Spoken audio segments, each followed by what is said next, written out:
नमस्ते सर, कैसे हैं आप सभी। उम्मीद करता हूँ आप सभी अच्छे होंगे। जैसा कि आपको पता है, राजस्थान कर्मचारी चयन बोर्ड के जितने पेपर हुए उन सभी में राजस्थान जीके के लगभग सभी प्रश्न रिपीट होते हैं। तो आज अपन उन सभी प्रश्नों को पढ़ने वाले। राजस्थान कर्मचारी चयन बोर्ड के 2016 में हुए paper JN civil degree TSP के पेपर के राजस्थान जीके के इतिहास, कला, संस्कृति और भूगोल के हम उन्हीं प्रश्नों को पढ़ने वाले हैं जिन पर राजस्थान के नवीन जिले बनने से उन प्रश्नों का उत्तर नहीं बदलता। अगर जिन प्रश्नों का राजस्थान के नवीन जिले बनने से उत्तर बदल रहा है या हल्का सा भी डाउट है कि इस प्रश्न का उत्तर नवीन जिले बनने की वजह से बदल सकता है, उन सभी प्रश्नों को मैंने यहाँ से हटा दिया, जिससे आपको किसी प्रकार की कोई समस्या नहीं होगी। तो निश्चित होकर बार बार इन्हीं प्रश्नों का अध्ययन करें। ये बोर्ड के द्वारा जारी की गई फाइनल आंसर की कॉपी जो मैंने इसके साथ अटैच कर दी। अगर आपको किसी प्रकार का किसी प्रश्न में डाउट हो तो वीडियो को बैक करके आराम से आंसर चेक कर लें। ये इसके साथ इसलिए अटैच किया ताकि आपके मन में डाउट नहीं बना रहे और एक ही वीडियो में सभी प्रश्नों का समाधान मिल जाए, इसीलिए मैंने इसके साथ अटैच किए हैं। तो आप आराम से चेक कर सकते हैं किसी भी प्रश्न में डाउट हो तो। अब एक एक करके राजस्थान जीके के सभी प्रश्न देखने वाले हैं। प्रश्न नंबर 1 क्या कहता है? जाबालीपुर, शाकंभरी, श्रीमाल जैसे प्राचीन नगरों का उल्लेख किस शिलालेख में मिलता है? तो ऑप्शन नंबर 3 सही होगा इसमें, बिजोलिया शिलालेख में। प्रश्न नंबर 2, कोट डीगी सभ्यता का संबंध रहा है? ऑप्शन नंबर ए सही होगा इसमें, हड़प्पा पूर्व की सभ्यता से। प्रश्न नंबर 1 क्या कहता है? जाबालीपुर, शाकंभरी, श्रीमाल जैसे प्राचीन नगरों का उल्लेख किस शिलालेख में मिलता है? तो ऑप्शन नंबर 3 सही होगा इसमें, बिजोलिया शिलालेख। और प्रश्न नंबर 2 क्या कहता है? कोट डीगी सभ्यता का संबंध रहा है? तो ऑप्शन नंबर ए सही होगा इसमें, हड़प्पा पूर्व की सभ्यता से। प्रश्न नंबर 3 क्या कहता है? चंदेल राज्य में कौन सा क्षेत्र सम्मिलित नहीं था? ऑप्शन नंबर डी सम्मिलित नहीं था, यानी बरेली सम्मिलित नहीं था। प्रश्न नंबर 4, श्रावण प्रतिक्रमण सूत्र चूर्णी ग्रंथ किसके राजकाल के समय चित्रित हुआ था? ऑप्शन नंबर बी सही होगा इसमें, तेज सिंह के समय। प्रश्न नंबर 5, जाक बाबा की विशालकाय मूर्ति कहाँ से प्राप्त हुई? ऑप्शन नंबर ए सही होगा इसमें, नौहर से प्राप्त हुई थी। प्रश्न नंबर 6, तोप डालने का कारखाना राजस्थान के किस दुर्ग में था? ऑप्शन नंबर ए सही होगा इसमें, जयगढ़ में। प्रश्न नंबर 7, अचिंत्य भेदा भेदवाद का संबंध किस संप्रदाय से है? तो ऑप्शन नंबर ए सही होगा इसमें, चैतन्य संप्रदाय। ऑप्शन नंबर ए सही होगा इसमें, चैतन्य संप्रदाय। प्रश्न नंबर 8 कहता है, नाथू मुराद रामलाल अली राजा चित्रकारों का संबंध किस चित्र शैली से रहा था? ऑप्शन नंबर ए सही होगा इसमें, बीकानेर शैली से। प्रश्न नंबर 9 कहता है, कौन सा कूट सुमेलित नहीं है? एक तरफ लेखक दे रखा है, एक तरफ रचना दे रखी है। दिए गए सभी कूट सुमेलित हैं, लेकिन ऑप्शन नंबर जो 3 है आपका, जिनेश्वर सूरी का ये जो ऑप्शन नंबर 3 सही है आपका, ये यानी कि सुमेलित नहीं है, बाकी सभी सुमेलित हैं। तो आराम से वीडियो को रोक के चेक करें, जिनेश्वर सूरी वाला आपका जो कूट दे रखा है ये सुमेलित नहीं है। ऑप्शन नंबर 3 सही होगा 9 के अंदर।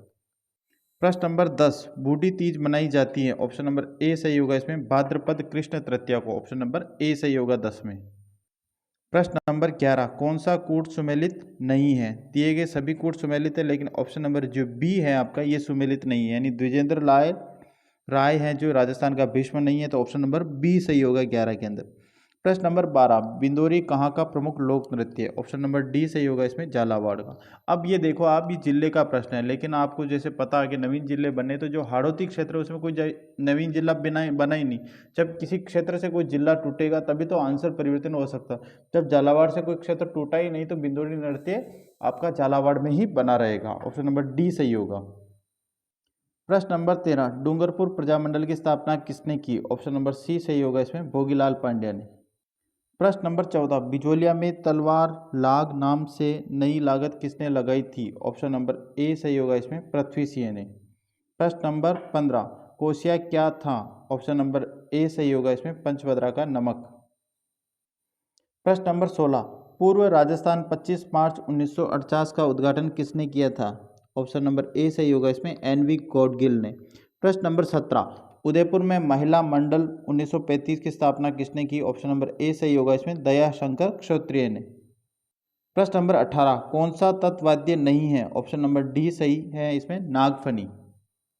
अब देखिए प्रश्न नंबर 19 भी आपका क्या है, जिले से संबंधित है, लेकिन इसका जिले का आंसर बिल्कुल सही रहेगा, क्योंकि आप देखेंगे कि नवीन जिले डूंगरपुर, बांसवाड़ा और प्रतापगढ़ से कोई भी क्षेत्र नहीं टूटा, तो इसका परिवर्तन हो ही नहीं सकता। समझ में आ गई ना बात? तो आपको थोड़ा सा मोटा मोटा आइडिया भी लगना चाहिए कि किससे परिवर्तन हो सकता है, किससे नहीं हो सकता। भाई जिस क्षेत्र से कोई जिला टूटा ही नहीं है तो उसमें परिवर्तन होगा ही नहीं। इसीलिए प्रश्न नंबर 19 क्या कहता है, राजस्थान में मामा बांजा का मंदिर स्थित है। तो ये है आपका ऑप्शन नंबर बी सही होगा इसमें, डूंगरपुर से। प्रश्न नंबर 20, आज़ादी के पूर्व नॉन सैल्यूट स्टेट ठिकाना कौन से थे? तो ये तीनों ही थे, लावा, कुशलगढ़ और निमराना, यानी ऑप्शन नंबर डी सही होगा इसमें, उपरोक्त सभी। प्रश्न नंबर आपका 21-22 मैंने नवीन जिले में परिवर्तन की वजह से उसको छोड़ दिया क्योंकि वो बिल्कुल ही डाउट सेक्शन में था, क्योंकि जिले से संबंधित प्रश्न था, क्षेत्रफल से संबंधित, तो वो आपका क्योंकि नवीन जिले बने तो क्षेत्रफल इधर उधर होगा, समझ में आ गया ना, इसलिए उसको छोड़ दिया। प्रश्न नंबर सीधा चलिए 23 पर, राजस्थान में सर्वाधिक क्षेत्रीय विस्तार वाला भौतिक प्रदेश है, ऑप्शन नंबर बी सही होगा इसमें, मरुस्थली। प्रश्न नंबर 24 क्या कहता है, लूनी नदी का जल उद्गम से लेकर किस स्थान तक मीठा रहता है, उसके बाद खारा हो जाता है, ऑप्शन नंबर बी सही होगा इसमें, बालोतरा से। प्रश्न नंबर 25, चंबल नदी का उद्गम कहाँ से होता है, ऑप्शन नंबर 3 सही होगा इसमें, जाना पाव की पहाड़ियों से। प्रश्न नंबर आपका जो 26 है ये डिलीट हुआ था। प्रश्न नंबर आपके 27, 28 और 29 नवीन जिले में परिवर्तन की वजह से आपके प्रश्नों के उत्तर बदल रहे थे, इसलिए मैंने उसको हटा दिया है। जिस भी प्रश्न को मैं स्किप करूँगा आपको समझ आना है, क्योंकि मैं बार बार बोलूँगा तो आप भी परेशान हो जाएंगे, ठीक है ना। तो जिसको मैं स्किप करूँ, जो डिलीट होगा उसके लिए डिलीट बोल दूंगा, और अगर मैंने उस क्वेश्चन को स्किप किया यानी कुछ ना कोई परिवर्तन होने की वजह से उसको मैंने यहाँ से हटाया, उन प्रश्नों को बार बार सामने लाने से दिक्कत यह है कि आपको गलत आंकड़े याद होंगे, समझ में आ गई ना बात, इसीलिए।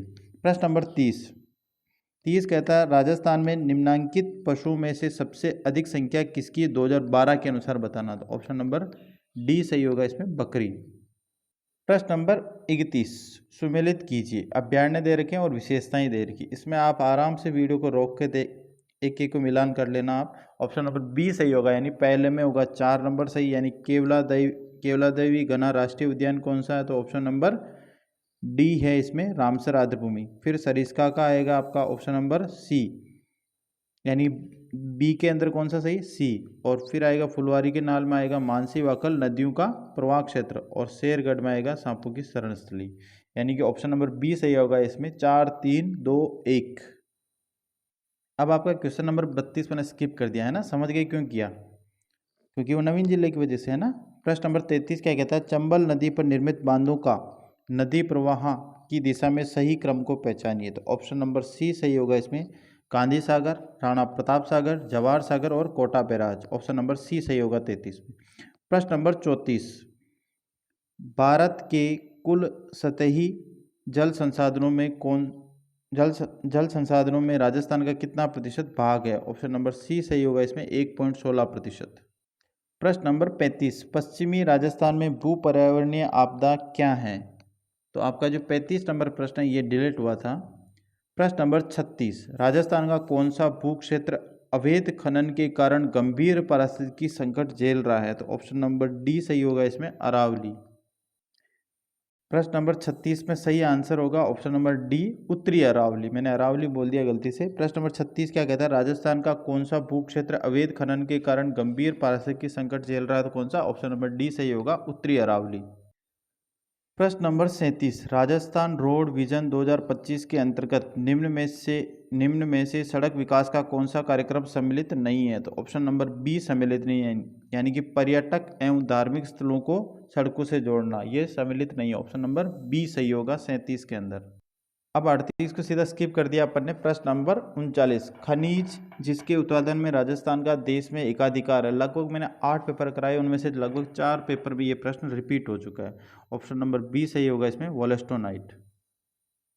आप जैसे जैसे पेपर को पढ़ते जाएंगे इन पेपरों को, तो आपको एहसास होगा कि ऑप्शन भी चेंज नहीं होते, एज इट इज प्रश्न बना आता है। प्रश्न नंबर 40 भी आपका रिपीट है। प्रश्न नंबर 40 क्या कहता है, असंगत युग्म को छांटिए, तो इसमें ऑप्शन नंबर डी असंगत, यानी जिप्सम केसर देसर में ऑप्शन नंबर डी सही होगा, बाकी सभी क्या है, संगत है, और ऑप्शन नंबर डी आपका असंगत है। ठीक है सर, मिलते हैं नेक्स्ट वीडियो में, थैंक यू। अगर मेरे द्वारा डाला गया वीडियो अगर आपको पसंद आ रहा है तो चैनल पर नए हैं तो चैनल को सब्सक्राइब करें, अपने दोस्तों के साथ शेयर करें और एक प्यारा सा कमेंट करें। ठीक है सर, मिलते हैं नेक्स्ट वीडियो में, थैंक यू।